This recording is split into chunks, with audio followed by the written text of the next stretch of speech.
Hello my dear students, welcome back to my YouTube channel Tech English. Today I will discuss second poem naming Wind that is written by Subramanya Bharati with all of you.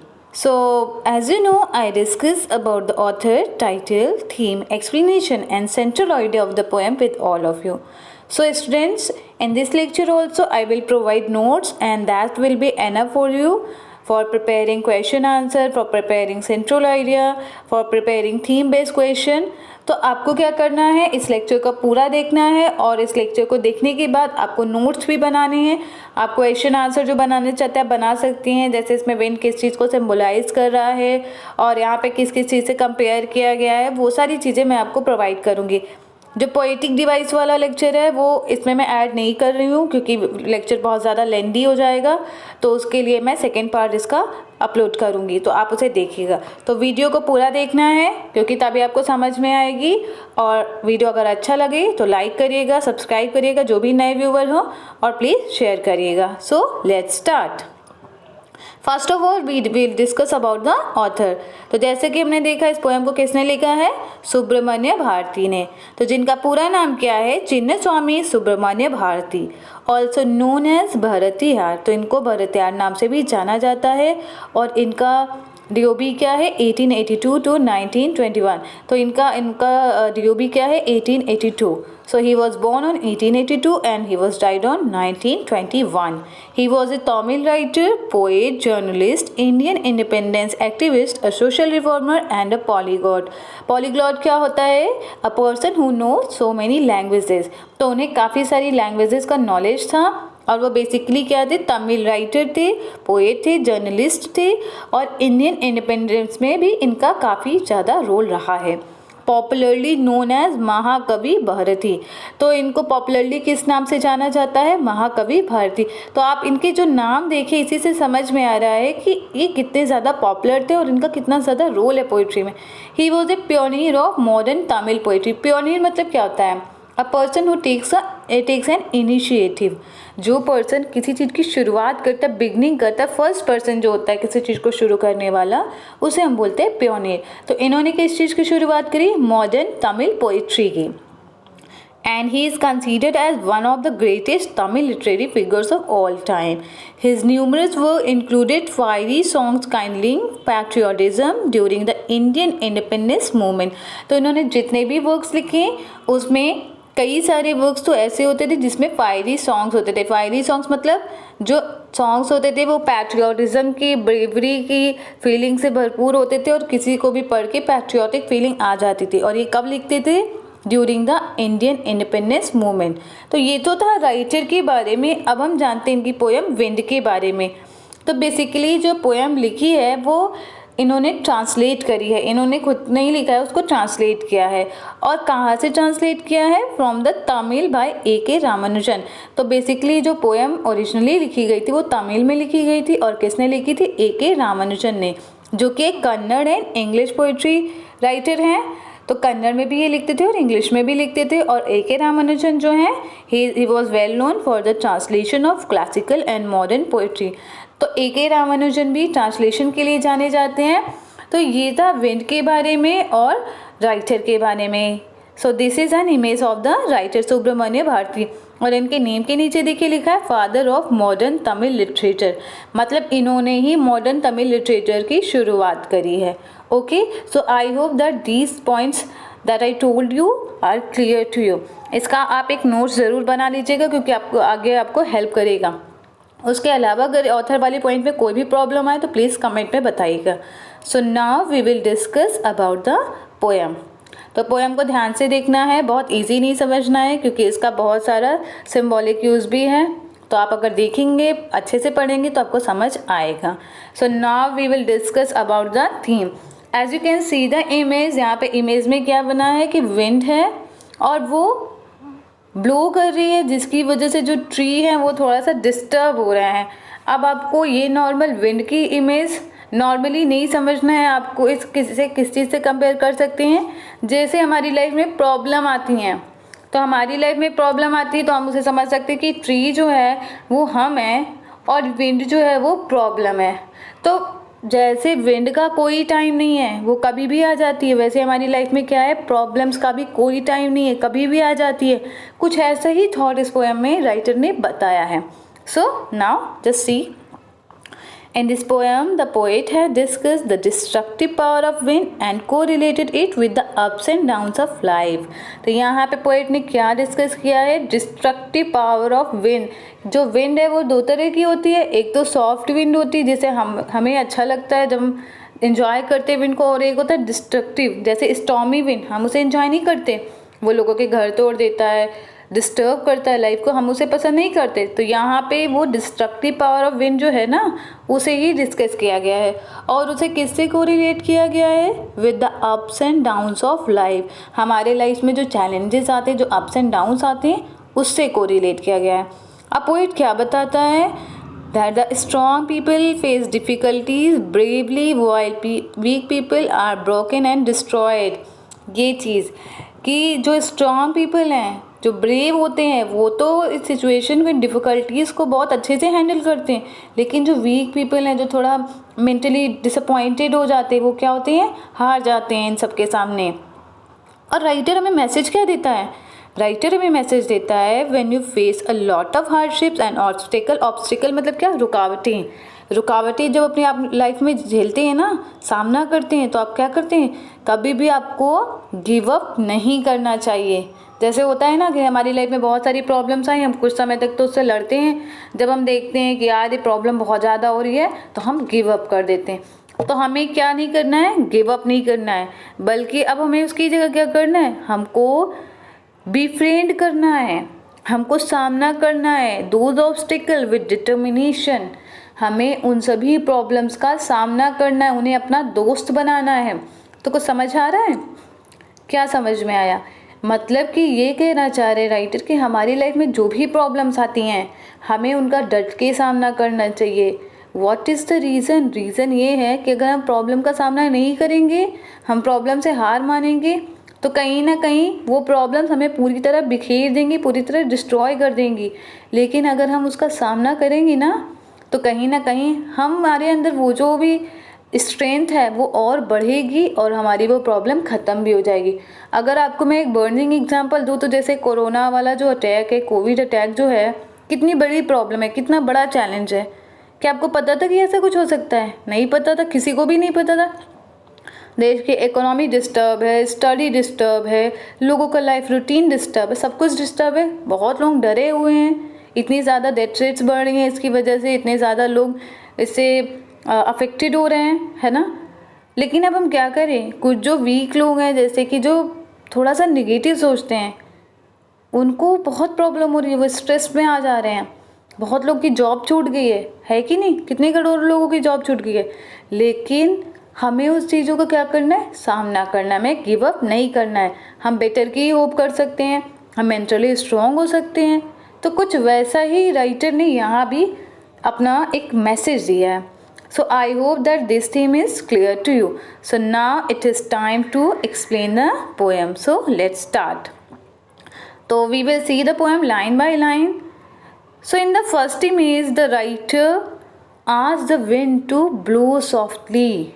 क्या कह रहा है writer कि wind कम softly, कि wind बहुत ज़्यादा blow कर रही है, बहुत स्ट्रांगली ब्लो कर रही है। तो राइटर बोल रहा है wind come softly, don't break the shutters of the windows, don't scatter the papers, don't throw down the books on the shelf।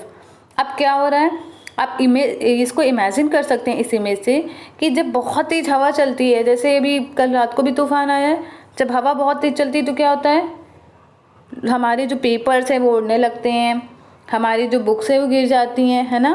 जैसे डिस्ट्रक्टिव जो विंड आती है, मैं उसकी बात कर रही हूँ, स्टॉर्मी वाली। तो जो शेड है वो भी हट जाती है घर से, यही सब तो होता है। तो यहाँ पे भी कुछ ऐसा ही है, विंड बहुत ज़्यादा स्ट्रांगली ब्लो कर रही है, और इसकी वजह से जो विंडो पेन्स हैं, शटर्स ऑफ द विंडोज़, क्या होता है, विंडो पेन्स, जो विंडो वाला जो दरवाज़ा होता है छोटा सा, जब विंड बहुत तेज़ चलती है तो बार बार विंडो ओपन होने लगती है ना। तो ऐसा लग रहा है कि इतनी तेज़ हवा चल रही है कि विंडो टूट जाएगी, विंडो पेन्स टूट जाएंगे। डोंट स्कैटर द पेपर्स, और जो पेपर रखे हुए हैं, जिस रूम में राइटर पेपर रखे हुए, वो सब स्कैटर हो रहे हैं, उड़ रहे हैं। और क्या हो रहा है, don't throw down the books on the shelf. और राइटर ये भी इसलिए भी कह रहा है क्योंकि जब विंड ब्लो हो रही है तो उसकी वजह से उसकी शेल्फ पे जो बुक रखी है वो गिर जा रही हैं। तो यहाँ पे हम पहली वाले जो बिगनिंग की 4 लाइन से हम क्या देख रहे हैं कि राइटर यहाँ पे डिस्ट्रक्टिव पावर ऑफ विंड को दिखा रहा है। ये हमें बताना चाह रहा है कि जो विंड है वो अगर डिस्ट्रक्टिवली ब्लो होती है या स्ट्रांगली ब्लो होती है तो कितना ज़्यादा वो तहस नहस कर देती है हमारी लाइफस्टाइल को। तो इन 4 लाइन में कोई ऐसा डिफ़िकल्टीज आपको नहीं आई होगी, आई होप। अगर आई भी होगी तो अभी एक्सप्लेनेशन हम आपको बताते ही हैं, उससे आपको क्लियर हो जाएगा। Okay, so let's see the explanation. तो राइटर इस लाइन में क्या कहते हैं, in the beginning lines the poet is describing the power of the wind, destructive power of the wind. और पोएट यहाँ पे क्या कहता है, विंड को रिक्वेस्ट करता है फॉर ब्लोइंग सॉफ्टली। और ये इतना ज़्यादा स्ट्रांगली ब्लो कर रही है कि क्या हो रहा है, it breaks window panes, scatter the papers and all the books which are kept on the shelf are fallen down due to the force of the wind. होता है ना, अब जैसे हमारे घर पे यूटेंसिल्स रखे हुए हैं, बहुत तेज जब हवा चल रही हो तो बर्तन गिर जाते हैं सारे। तो कुछ ऐसा हुआ, इतनी तेज हवा चली कि इसके शेल्फ पे जो भी बुक रखी थी वो गिर गई। He is requesting me not to do so. और क्या कह रहा है वो विंड से, ऐसा मत करो। क्यों, because the wind can easily break window panes wet it blows strongly. ऐसा लग रहा है जैसे कि wind enjoys his powers and loves at weaker things. जब पोएट बार बार विंड से कह रहा है तब भी विंड स्ट्रांगली ब्लो होना बंद नहीं हो रही है, तब राइटर को ऐसा लग रहा है कि शायद विंड को मज़ा आ रहा है किस चीज़ में, वो एंजॉय कर रही है अपनी पावर को यूज़ करके। ऐसा लग रहा है कि वो वीक लोगों पे, वीक थिंग्स पे हंस रही है। यहाँ पे वीक थिंग्स कौन है, विंडो पेन्स हैं, बुक्स हैं, जो पेपर्स हैं स्कैटर्स हो रहे हैं, ऐसा लग रहा है उनको देख के हंस रही है। तो यहाँ पे देखिए एक मैसेज क्या मिल सकता है, जैसे कुछ लोग ऑप्रेस करते हैं, जो पावरफुल होते हैं वो अपने से वीक लोगों को ऑप्रेस करते हैं। जो वीक लोग होते हैं वो उनसे रिक्वेस्ट करते हैं ना कि हमें ऐसे मत करो, हमें ऑप्रेस मत करो, हमें टॉर्चर मत करो। लेकिन जो ऑप्रेस करता है, जो पावरफुल लोग होता है, वो सुनता है क्या? साउथ इंडियन मूवी में देखा होगा ना, नहीं सुनते हैं ना वो लोग। तो यहाँ पे वही राइटर कह रहा है, ऐसा लगता है कि जो पावरफुल लोग जो है ना, वो अपने से जो इन्फीरियर लोग हैं, जो उनसे कम पावर वाले लोग हैं, जो थोड़े वीक लोग हैं, उन पे अपनी पावर का यूज़ करके ऐसा लगता है उनको अच्छा लगता है, वो एंजॉय करते हैं। कुछ ऐसा ही राइटर हमें यहाँ भी बताने की कोशिश कर रहे हैं। So I hope that these 4 lines are clear to you. और आपको इसका अच्छे से नोट्स बनाना है क्योंकि इससे क्वेश्चन आते हैं। Okay, so now we will see the next 3 lines, 5 to 7 lines हम देखेंगे। अब यहाँ पे क्या कर रहा है writer, there look what you did, you threw them all down, you tore the pages of the books, you brought rain again. अब राइटर को थोड़ा सा गुस्सा आ गया, विंड से वो गुस्सा हो गया। वो कह रहा है देखो तुमने क्या किया, तुमने सब कुछ देखो गिरा दिया, क्या कर दिया तुमने बुक्स के पेजेस टीयर कर दिए, और अभी देखो तुमने क्या किया। राइटर ऐसे कहते हुए विंडो से बाहर देखने लगता है। तो जब हवा चलती है, तेज़ हवा चलती है, तो उसके बाद अक्सर क्या होता है, बारिश होती है। अभी इधर तो ऐसा मौसम ही है, तो आप तो देख ही रहे होंगे, है ना। तो बारिश होती है, तो अभी राइटर क्या देख रहा है कि बारिश होने लगी। तो पहले तो विंड स्ट्रांगली ब्लो कर रही है और उसके बाद अचानक से बारिश आ गई। तो राइटर क्या करे, देखो तुमने क्या किया, you tore the pages of the books and you brought rain again, कि देखो तुमने क्या किया, सब चीज़ को ऐसे तहस नहस कर दिया और तुमने दोबारा से बारिश को भी ला दिया। तो यहाँ पे इतना ही मैसेज है। I hope that this is clear to you. Now we will see the explanation of these lines. तो राइटर क्या कह रहा है, गुस्से में है, विंड से कह रहा है कि देखो तुमने क्या किया। अब इन लाइन्स में क्या कर रहा है writer, he is highlighting the destructive nature of the wind. जैसा कि मैंने आपको शुरू में भी बताया, he accuses it of creating mess in the room. और क्या कह रहा है, ऐसे रूम में पूरा तहस नहस कर दिया विंड ने, मेस क्रिएट कर दिया है। Because due to strong blow the book from shelf fell down and the wind tore apart the pages. कि क्या हुआ, ये अपने स्ट्रॉन्ग ब्लो के कारण, अपनी पावर के कारण जो बुक्स है वो भी शेल्फ से गिरा दिया इसने, और पूरे पेजेस भी इसने टीयर कर दिए।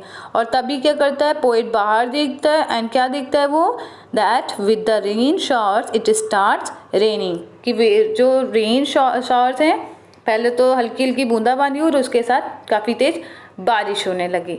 सो I hope that these lines are clear to you. So now we will see the next lines. अब ये वाला जो लाइन्स हैं, ये जो लाइन्स है बहुत इंपॉर्टेंट है, बहुत ध्यान से देखना है, बिल्कुल भी इधर उधर नहीं करना है। समझ में आ रहा है ना? You are very clever at poking fun at weaklings. Weaklings यहाँ पे मतलब क्या हुआ? जो वीक लोग हैं, इसीलिए स्पेलिंग नहीं लिखी है मैंने, इसकी मीनिंग नहीं लिखी है। वीक तो समझ में आ ही रहा है। पोकिंग फन मतलब क्या? Making fun. फेसबुक पे देखा होगा ना, पोक वाला एक नहीं आता है option, he poked you, she poked you, something ऐसे, तो वही वाला यही पे भी है। Frail, crumbling houses, crumbling doors, crumbling rafters. तो फ्रायल मतलब क्या? वो weak. Frailty thy name is women, ये लाइन है मैकबेथ की, विलियम शेक्सपियर ने लिखा है, तो वहीं से ये लाइन, फ्रायल्टी वर्ड जो है उसी से फ्रायल बना है। राफ्टर्स मतलब क्या हुआ? Sloping beam supporting a roof. तो जो छत को सपोर्ट करती है, जो बीम्स लगी होती हैं, उसे बोलते हैं rafters. Crumbling wood, crumbling bodies, crumbling lifes, crumbling hearts. तो यहाँ पे क्रम्बलिंग का मतलब क्या हुआ? डिस्ट्रॉइंग, जो थोड़ा सा कमजोर हो रहा हो, टूट रहा हो। The wind god winnows and crushes them all. तो विनोज मतलब क्या हुआ? विनोज एक एक्चुअली प्रोसेस है, जब जो भी अनाज है उसको जब फसल काटी जाती है, तो फसल काटने के बाद उससे जो उसका भूसा होता है ना, जो उसका छिलका होता है, उसको अलग किया जाता है अनाज से। जैसे गेहूँ है तो गेहूँ का छिलका अलग किया जाएगा, तो उसके लिए एक प्रोसेस होता है, वो होता है विनोइंग का।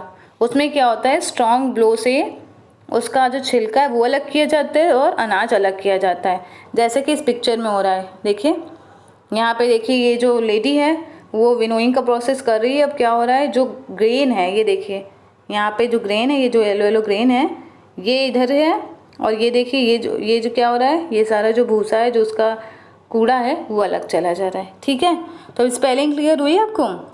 राफ्टर्स मतलब क्या हुआ? जो स्लोपिंग बीम्स होता है, जो रूफ को सपोर्ट करता है। ठीक है, तो अब हम देखते हैं इसका मीनिंग। अब राइटर थोड़ा सा नाराज भी है और विन से क्या कह रहा है कि you are very clever at poking funs at weaklings. Weaklings मतलब वीक लोग, कि तुम तो बहुत ही ज़्यादा क्लेवर हो, तुम तो बहुत ही चालाक हो। क्यों? क्योंकि तुम जो वीक लोग हैं ना, उनको परेशान करती हो और उनका मजाक उड़ाती हो तुम तो। Frying, crumbling houses, crumbling doors, crumbling laughters, crumbling wood, crumbling bodies, crumbling lives and crumbling hearts। तुम तो क्या करती हो? जो वीक चीज़ें हैं, जो वीक चीज़ें हैं, जो स्ट्रॉन्ग नहीं है, जैसे कि houses, as you can see in this image, blow I, house कमजोर था और ज़्यादा तेज हवा आने के कारण क्या हुआ? पेड़ गिर गया और हाउस डिस्ट्रॉय हो गया। तो क्या कह रहा है वो? कि जो भी वीक चीज़ें, चाहे हाउस हो, चाहे हाउस के डोर्स हो, चाहे हाउस के राफ्टर्स हो, जो छत को सपोर्ट करता है, जो कमज़ोर होते हैं। क्रम्बलिंग वुड, यहाँ पे ट्रीज की बात हो रही, crumbling bodies, crumbling lifes, crumbling hearts, यहाँ पे ह्यूमन बीइंग की बात हो रही, कि जो भी कमज़ोर लोग होते हैं तुम उन्हें पूरी तरह से डिस्ट्रॉय कर देती हो, तुम उन्हें पूरी तरह से ख़त्म कर देती हो। अब यहाँ पे देखिए, ये घर टूट गया तो घर ख़त्म ही तो एक तरह से हो गया।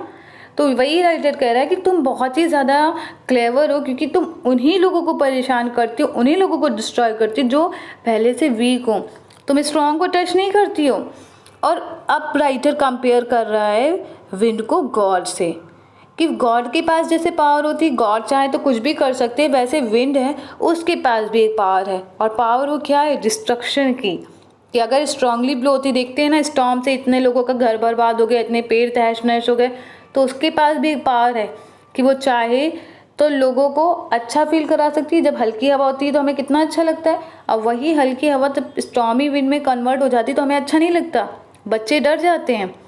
तो यहाँ पे वही कह रहा है कि जो विंड गॉड है, विनोज एंड क्रशेज देम ऑल। अब क्रशेज मतलब क्या? ख़त्म कर देना, कि ऐसा लगता है कि जो विंड गॉड है, विंड भी गॉड की तरह है, जो जिसके अंदर पावर है, और वो क्या करता है? विनो करता है। अब यहाँ पे विनो में मैंने आपको मतलब क्या बताया, यहाँ पे देखिए इस पिक्चर में क्या हो रहा है, ये लेडी जो है वो ग्रेन से शाफ को अलग कर रही है। तो ये शाफ मतलब क्या हुआ? जो भूसा होता है उसे अलग कर रही है। ठीक है, तो ऐसा लग रहा है कि जो कमज़ोर लोग हैं उनसे स्ट्रॉन्ग लोग को विंड भी अलग कर रहा है। तो यहाँ पे जो ग्रेन है वो स्ट्रॉन्ग पीपल को रिप्रेजेंट कर रहा है, और जो इसका भूसा, जो चाफ है, वो किसको रिप्रेजेंट कर रहा है? वीक लोगों को। तो ये कंपैरिजन समझ में आ रहा है? यहाँ समझ रहे होंगे ना कौन सा फिगर ऑफ स्पीच है? मेटाफोर। मेटाफर बताया था ना आपको, जब कंपैरिजन करते हैं दो चीज़ों के, दो डिसिमिलर चीज़ों के बीच में, तो मेटाफर होता है। तो अब राइटर कह रहा है कि ऐसा लग रहा है जो विंड है वो स्ट्रॉन्ग लोगों से जो कमज़ोर लोग हैं उन्हें अलग कर रहा है। तो I hope that this point is also clear to you. अगर नहीं क्लियर हुआ हो तो एक बार कमेंट में ज़रूर बताना, एक्सप्लेनेशन वैसे मैं दे रही हूँ, ठीक है। तो आप देखिए राइटर क्या कह रहा है। Now the poet speaks to wind in a submissive tone, थोड़ा सा उसकी टोन सबमिसिव हो गई है, माइल्ड हो गई है। क्या कह रहा है, that it make mischief whenever it encounter someone too meek to protest again its action. पहले तो राइटर थोड़ा सा गुस्सा था, लेकिन जब देख रहा है कि विंड तो उसकी सुनी नहीं रही है तो थोड़ा सा माइल्ड हो गया, थोड़ा सा सबमिसिव हो गया। क्या कह रहा है कि जो विंड है ना वो बहुत ज़्यादा शरारती है, बहुत ज़्यादा मिस्चीवियस हरकतें हैं इसकी, बहुत ज़्यादा मिस्चीफ है। क्या है कि जब भी ये किसी ऐसे पर्सन को एनकाउंटर करता है, फेस करता है, जो कौन है, too meek to protest again its action. Meek मतलब कमज़ोर।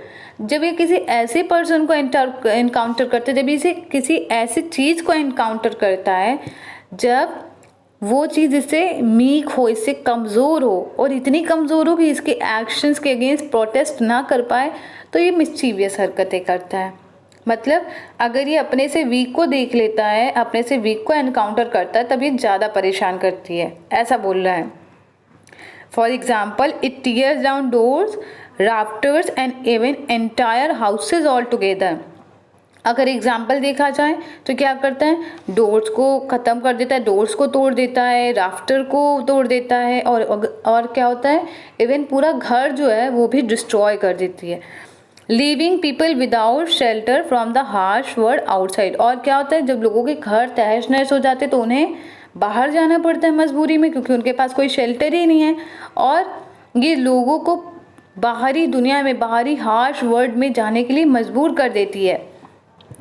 वो क्या कहना चाहता है writer, he means to say that troubles also come suddenly as a wind in our life. जैसे कि मैंने आपको स्टार्टिंग में बताया थीम में, कि जैसे हमारी लाइफ में भी ऐसे ही ट्रबल्स आती हैं, जो परेशानियां हैं, जो डिफ़िकल्टीज़ हैं, जो चैलेंजिंग सिचुएशन है, वो भी हमारी लाइफ में ऐसे ही आती हैं।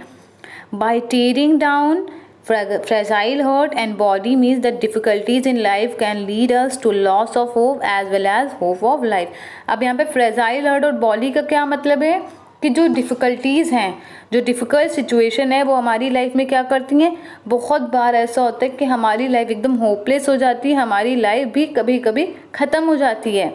यहाँ पे बॉडी का मतलब क्या है कि हमारी लाइफ ही ख़त्म हो गई, और हर्ट का, क्रम्बलिंग हर्ट का मतलब क्या है कि हमारा जो हर्ट है वो होपलेस हो गया, ठीक है।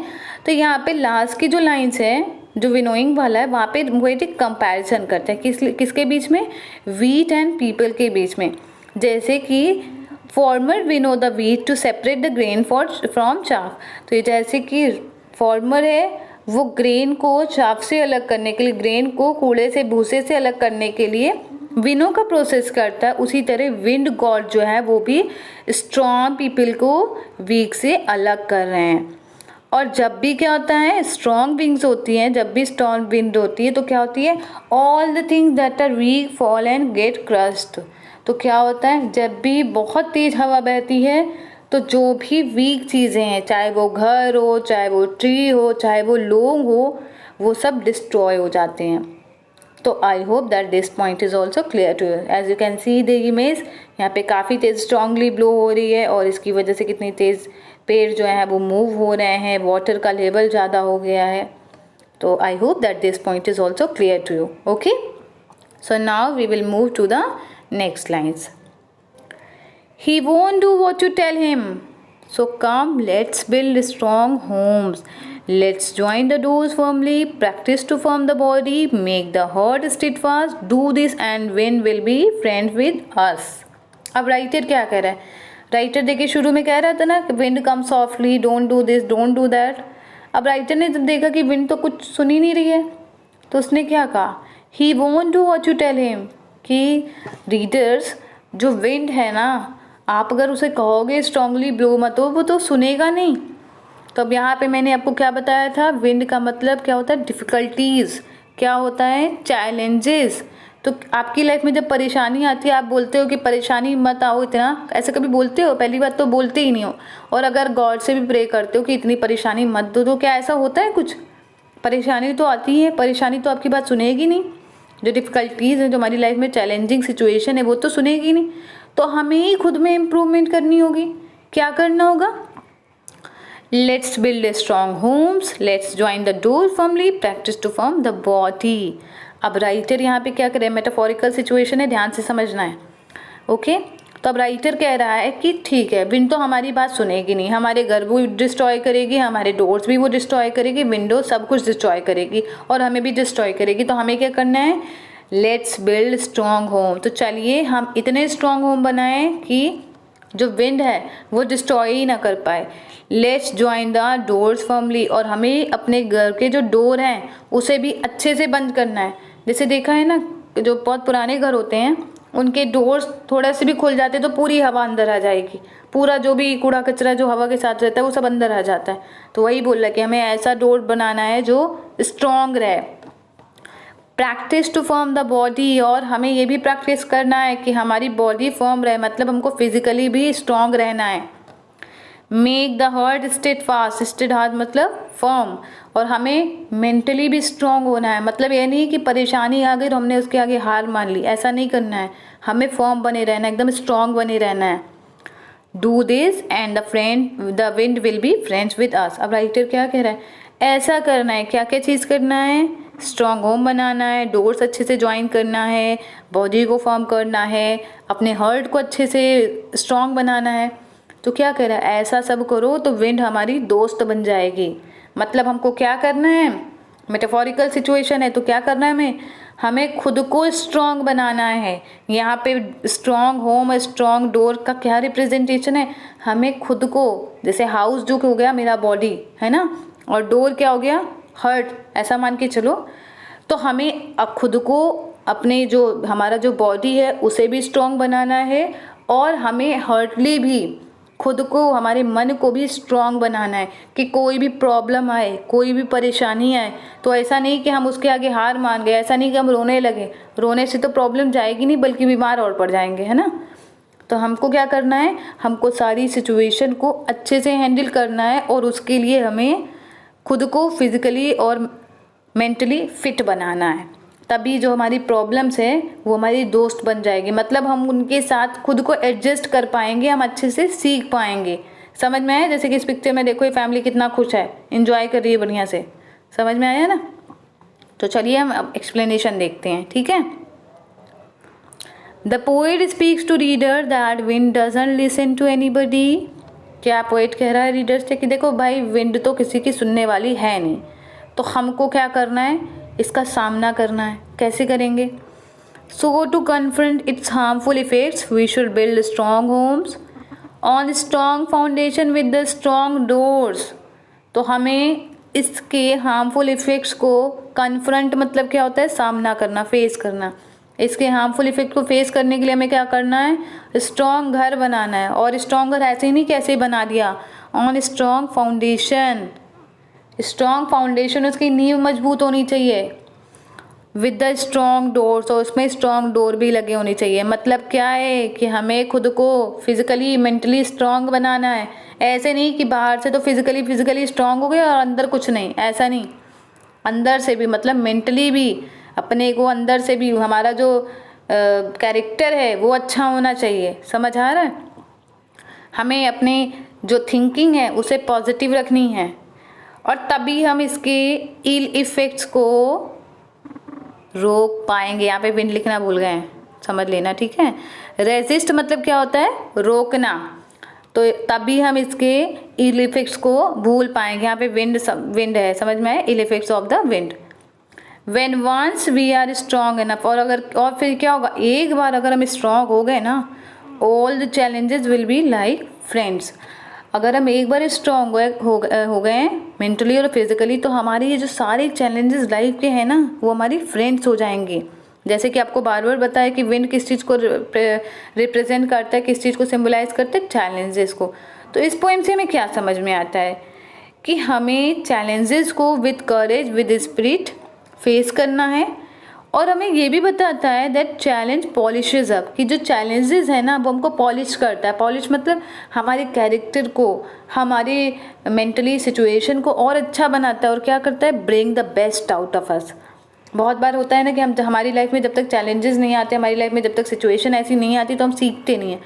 और शुरू में हमें ज़रूर थोड़ा सा लो फील होता है, लेकिन बाद में धीरे धीरे हम सीख जाते हैं। तो कुछ ऐसा ही राइटर बता रहे कि चैलेंजेस जो हैं वो तो हमें और बेहतर बनाता है, and bring the best out of us, और हमारे अंदर जो भी बेस्ट चीज़ें हैं, जो हमारे अंदर बेस्ट टैलेंट है, उसे बाहर लाता है। If we take challenges with full courage then challenges will become our friend. और अगर हम चैलेंजेस को अपना दोस्त बना लें, मतलब हम चैलेंजेस को अगर एक्सेप्ट कर लें विद फुल करेज, तो क्या होगा, चैलेंजेस भी हमारे दोस्त बन जाएंगे and will reach to great heights of our life. और अगर हम चैलेंजेस को एक बार अपना दोस्त बना लेना तो क्या होगा, हम अपनी लाइफ की नई ऊंचाइयों पे पहुंचेंगे। तो कुछ कॉन्सेप्ट क्लियर हो रहा है? मतलब कि आपकी लाइफ में अगर परेशानी आए तो उनसे डरना नहीं है, उनका सामना करना है। और उनका जब आप सामना करेंगे ना तो उनको फेस करते हुए आपको अपना जो बेस्ट है वो नज़र आएगा, आप में से जो बेस्ट क्वालिटीज़ है वो बाहर निकल के आएंगे। और ऐसे आप प्रॉब्लम को फेस करते करते लाइफ की नई ऊंचाइयों पे पहुंच जाएंगे। जैसे आप जो भी आज फेमस लोग हैं, चाहे वो नेल्सन मंडेला हो या कोई सेलिब्रिटी में ही मान के चलिए, तो उन सब ने ऐसे ही शुरुआत नहीं करी, वो ऐसे ही नहीं बन गए। ओबामा है, वो सब ऐसे नहीं बन गए। हमारे नरेंद्र मोदी जी हैं, पीएम जो हैं, वो ऐसे नहीं बन गए हाई पोस्ट पे। उन्होंने धीरे धीरे शुरुआत करी, उन्होंने लाइफ के चैलेंजेस को फेस किया, और उन्होंने लाइफ के चैलेंजेस को फेस किया और उनसे सीखा भी। तो उनका जो बेस्ट था वो निकल के सामने आया। तो वही चीज़ हमें भी सीखना है। I hope that this point is also clear to you.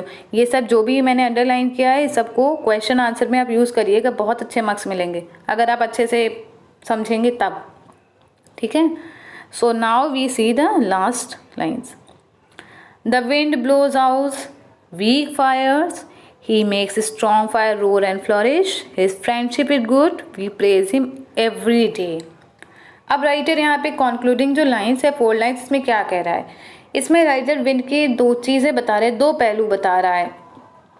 और विंड को यहाँ वही प्रॉब्लम से मान के चलना है कि विंड जो है ब्लोज आउट वीक फायर्स। कि विंड क्या करती है, हम देखें ना, जैसे कैंडल हम जलाते हैं, थोड़ा सा भी छत में चले जाओ या रूम के विंडो के पास ही आ जाओ, हवा चलेगी, तुरंत जो कैंडल आप जलाएंगे वो बुझ जाएगी, है ना।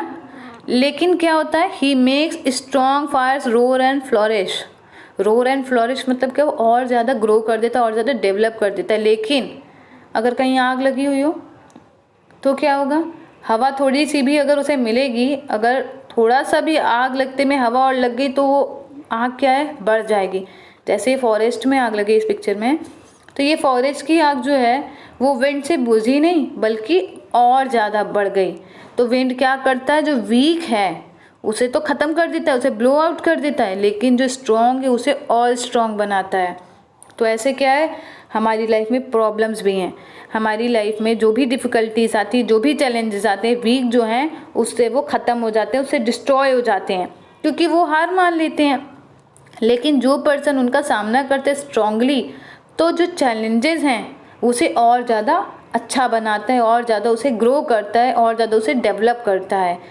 तो ऐसे ही हमको क्या करना है, हमने चैलेंजेस को अच्छा बनाना है, एक दोस्त बनाना है, अच्छा मान के चलना है। और अगर हम उससे दोस्ती कर लें, चैलेंजेस से दोस्ती कर लें, तो हम भी एक अच्छे इंसान बन जाएंगे, हम में भी कुछ बेटर निकल के आएगा। We praise him every day. और हमें क्या करना चाहिए, हमें डिफ़िकल्ट जो सिचुएशन है ना उसे कभी निगेटिव नहीं बोलना चाहिए, बल्कि हमें तो और प्रेज करना चाहिए। क्योंकि आज जो भी अच्छे अथॉरिटीज़ हैं, जो भी लोग हैं, जो भी फेमस पर्सन हैं, जो भी हैं एक अच्छी सिचुएशन में, चाहे आईएएस हो चाहे पीसीएस, जो भी हैं, कोई भी पर्सन जो एक अच्छी उसकी पहचान है, वो सब कहीं ना कहीं इन्हीं सिचुएशन से तो सीखे हैं। और उन्होंने इन सब प्रॉब्लम को अपना दोस्त बनाया है, उससे सीखा है। तो हमें भी वही चीज़ें करनी हैं। So I hope that these lines are also clear to you. और ये पिक्चर आपके लिए इसीलिए मैं यहाँ पे लगाती हूँ ताकि पिक्चर के थ्रू आपकी विजुअल इमेजरी अफेक्ट होती है और आपको ज़्यादा समझ में आता है। तो ये जब आप रिवीजन करेंगे ना तो आपको ये बहुत ज़्यादा हेल्प करेगा। समझ में आ रहा है? So now we will see the explanation. हाँ, बड़ा है एक्सप्लेनेशन क्योंकि ये बहुत इंपॉर्टेंट है। ओके, तो अब क्या करता है विंड, क्या करते हैं, extinguishes the weak fires and make the strong fires to develop more. जैसा कि मैंने समझाया, एक्सटिंग्विशेस मतलब क्या होता है, बुझा देना। कि विंड क्या करता है, जो वीक फायर्स होती हैं, जो ज़्यादा स्ट्रॉन्ग नहीं होती, उसे बुझा देता है और स्ट्रॉन्ग फायर को और ज़्यादा डेवलप कर देता है। और यहाँ पे विंड क्या है, सिंबल है चैलेंजेस का, स्ट्रगल्स का in our life, one faces in life, कि हमारी लाइफ में जो चैलेंजेस हम फेस करते हैं उसका सिंबल है। The wind puts off the weak fire, the challenges and hardship in life will further weaken and destroy the people who are not strong enough to face them. जैसे कि मैंने आपको समझाया, विंड यहाँ पे वीक फायर को बुझा देता है। इसका मतलब क्या है कि हमारी लाइफ में जो चैलेंजेस हैं, जो हार्डशिप हैं, वो वीक लोगों को और ज़्यादा वीक कर देता है, डिस्ट्रॉय कर देता है, जो लोग एकदम स्ट्रॉन्ग नहीं है उसे फेस करने के लिए। And strengthen the person having positive attitude, लेकिन जो पर्सन पॉजिटिव एटीट्यूड के सामने उस परेशानी का सामना करेगा उसे और ज़्यादा मजबूत बनाएगा और ज़्यादा अच्छा बनाएगा। लास्ट 4 लाइन्स क्या है, हमें ये बताती हैं that we should be physically and mentally strong, कि हमें फिजिकली और मेंटली खुद को स्ट्रॉन्ग बनाना है। Only then we will be able to withstand the troubles and adversities in life. Withstand मतलब सामना करना।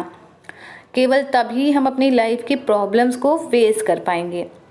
The strong and the courageous shine in the face of adversity and emerge victorious. केवल वही लोग, कौन लोग, जो स्ट्रॉन्ग होते हैं, जो करेजियस होते हैं, जो ब्रेव होते हैं, केवल वही लोग एडवर्सिटी के टाइम में शाइन करते हैं एंड इमर्ज विक्टोरियस। जो लोग मुसीबतों का सामना ब्रेवरी से करते हैं, केवल वही लोग शाइन करते हैं, केवल वही लोग अच्छे बन पाते हैं और ये प्रॉब्लम्स का सामना करके विक्टोरियस होते हैं, मतलब उन्हें जीतते हैं, ओवरकम करते हैं। On the other hand weak people are swept away and defeated. और दूसरी तरफ क्या होता है, जो वीक पीपल हैं, जैसे ये देखिए उदास हैं, बैठ गए ऐसे, है ना, मुंह छुपा के, तो क्या होगा, जो वीक लोग हैं वो डिफीटेड हो जाते, स्वेप्ट हो जाते। जैसे विंड है, जो भी स्ट्रॉन्ग चीज़ें होती हैं वो तो वही रहती हैं। जैसे जो ट्री है वो स्ट्रॉन्गली, उसकी नींव मजबूत है, उसकी जड़ें चारों तरफ फैली हुई हैं, तो वो ट्री बिल्कुल नहीं मूव होगा। लेकिन जो ट्री की जड़ें मजबूत नहीं है वो ट्री टूट जाता है। ऐसा ही देखा है। तो इसी तरह जो लोग वीक है, जिनकी नींव इतनी मजबूत नहीं है, जिन्होंने अपने आप को इतना ब्रेव नहीं बनाया है, मेंटली वो इतना ब्रेव नहीं है, भले ही फिजिकली बहुत ब्रेव हो, मेंटली ब्रेव नहीं है, तो क्या होता है, जो प्रॉब्लम्स है उन्हें डिस्ट्रॉय कर देती हैं। तो इसीलिए राइटर हमें ये मैसेज देता है, we should face trials and tribulation happily with a positive attitude. तो ये एक अच्छा वर्ड है, तो इसलिए मैंने ऐड किया trials and tribulation, because bar bar difficulty word add करो थोड़ा सा अच्छा नहीं लग रहा था। ठीक है, ट्रायल्स एंड ट्रिबुलेशन क्या है कि वही प्रॉब्लम्स जो है हमें उनका हमें एक पॉजिटिव एटीट्यूड के साथ सामना करना चाहिए, बजाय कि रोने के, बजाय कि निगेटिव एटीट्यूड रखने के। So I hope that this point is also clear to you. So with this points the poem is ended. I hope आपको ये पोएम अच्छी लगी और इसका मैसेज जो है वो भी समझ आया होगा। इसीलिए मैंने आपको बताया कि ज़रूरी नहीं पोएम की जो लाइन हो बस उसका वही मतलब हो, उसका वो मतलब नहीं होता, उसके अलावा उसका डीप मीनिंग अलग होता है। ठीक है, so now we will see the central idea of the poem. तो ये बहुत इंपॉर्टेंट है क्योंकि कई बार सेंट्रल आइडिया पूछ लेता है कि इस पोएम में क्या थॉट है, थीम क्या है, कुछ ऐसे ही क्वेश्चन पूछता है। तो थीम में तो मैंने आपको शॉर्ट में बताया, यहाँ पे डिटेल में है, तो आप यहाँ पे आंसर में लिखना, आपको श्योर है आपको अच्छे मार्क्स मिलेंगे। The poem wind describe the power of the wind on nature and human life. तो यहाँ पे देखिए जो विंड है उसका नेचर पे क्या इफेक्ट है और ह्यूमन लाइफ पे क्या इफेक्ट है वो बताता है, राइटर बताते हैं ना। It focuses on the violent aspect of wind that causes destruction. तो यहाँ पे हमें विंड की स्ट्रॉन्ग पावर के बारे में बताया गया है। यहाँ पे हमें उसकी वायलेंट एस्पेक्ट के बारे में बताया। मैंने आपको बताया विंड 2 तरह की होती है, एक नॉर्मल विंड और एक डिस्ट्रक्टिव पावर ऑफ विंड। तो यहाँ पे हमें डिस्ट्रक्टिव पावर को बताया गया है। The fire's winds is also seen by the poet as a symbol of challenges and adversities in life. Okay, The message conveyed through the poem Wind is that we should never give up when there are obstacles and hardship in life. तो हमें क्या बताया गया है कि हमें कभी भी गिव अप नहीं करना चाहिए जब भी हमारी लाइफ में ऑब्स्टिकल्स आती हैं, हार्डशिप्स, और ऑब्स्टिकल्स मतलब रुकावटें आती हैं, चैलेंजेस आते हैं, बल्कि हमें क्या करना चाहिए, we should face those obstacles with strong will power and positive spirit, बल्कि हमें उन सभी प्रॉब्लम का स्ट्रॉन्ग विल पावर से पॉजिटिव एटीट्यूड के साथ सामना करना चाहिए. It tells us that challenges polishes us and bring the best out of us. और हमें क्या पोएम बताती है कि जो challenges है वो हमें और पॉलिश करता है और हमारे अंदर जो बेस्ट क्वालिटी है, हमारे अंदर का जो बेस्ट है वो बाहर लाती है. If we take challenges with full courage, then challenges will become our friend and we will reach to the great heights in our life. तो मैंने पोएम एक्सप्लेन करते हुए भी ये बताया था कि अगर हम challenges को फुल करेज के साथ, पॉजिटिव एटीट्यूड के साथ फेस करेंगे, अगर हम उसको अच्छे एटीट्यूड के साथ मेंटली स्ट्रॉन्ग होकर उसका सामना करेंगे तो क्या होगा, चैलेंजेस भी हमारे फ्रेंड बन जाएंगे और इस तरह हम अपनी लाइफ की ऊंचाइयों पे पहुंच जाएंगे, ग्रेट हाइट्स पे. The adversities of life make weak people break down but stronger people emerge out of adversities stronger. और क्या होता है, जो हमारी लाइफ की एडवर्सिटीज़ हैं, जो हमारी लाइफ की प्रॉब्लम्स हैं, कॉम्प्लेक्स सिचुएशन हैं, उससे क्या होता है, जो वीक पीपल हैं वो पूरी तरह टूट जाते हैं, लेकिन जो स्ट्रॉन्ग पीपल हैं वो इन कठिनाइयों का सामना करके और ज़्यादा स्ट्रॉन्ग बन के बाहर निकल आते हैं. जैसे कि अभी जो फ़िलहाल की जो सिचुएशन है कोविड वाली, वो भी देखिए बहुत बड़ी कॉम्प्लेक्स सिचुएशन है और हम चाहें तो उसका निगेटिव एटीट्यूड से सामना करें, हम चाहे तो पॉजिटिव से. तो मुझे यही लगता है कि हम निगेटिव भी अगर सोचें तो कोई बेनिफिट तो होने वाला है नहीं, बल्कि और ज़्यादा उसका हमारे अंदर निगेटिव इफेक्ट ही आएगा, ज़्यादा हमको लो फील होगा. तो इससे बेहतर है कि उसका पॉजिटिवली सामना करो. पॉजिटिवली सामना करेंगे तो कुछ अच्छा ही होगा और नेगेटिव से तो वैसे भी कुछ अच्छा नहीं हो रहा. तो वही राइटर भी कह रहे हैं, It ends with the suggestion that if we remain strong, we can overcome any challenges. तो राइटर लास्ट में क्या बता रहे हैं कि अगर हम स्ट्रॉन्ग रहें, अगर हम अपने आप को मेंटली फिजिकली स्ट्रॉन्ग रखें तो हम किसी भी चैलेंजेस का अपने लाइफ में सामना कर सकते हैं. तो इसी सेंट्रल आइडिया के साथ हमारा ये लेक्चर जो है वो ख़त्म होता है. मुझे उम्मीद है कि आपको ये लेक्चर अच्छा लगा होगा और आपने काफ़ी नई चीज़ें सीखी होंगी, क्योंकि ये पोएम सिर्फ पोएम ही नहीं है, इसमें कई सारे मैसेजेस दिए गए हैं.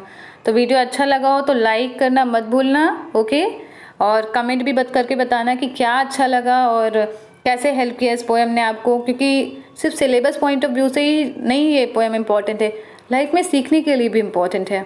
ओके, तो चैनल में जो भी नए व्यूअर आए हैं तो प्लीज़ सब्सक्राइब जरूर करिएगा और अपने फ्रेंड्स के साथ शेयर जरूर करिएगा. Thank you all.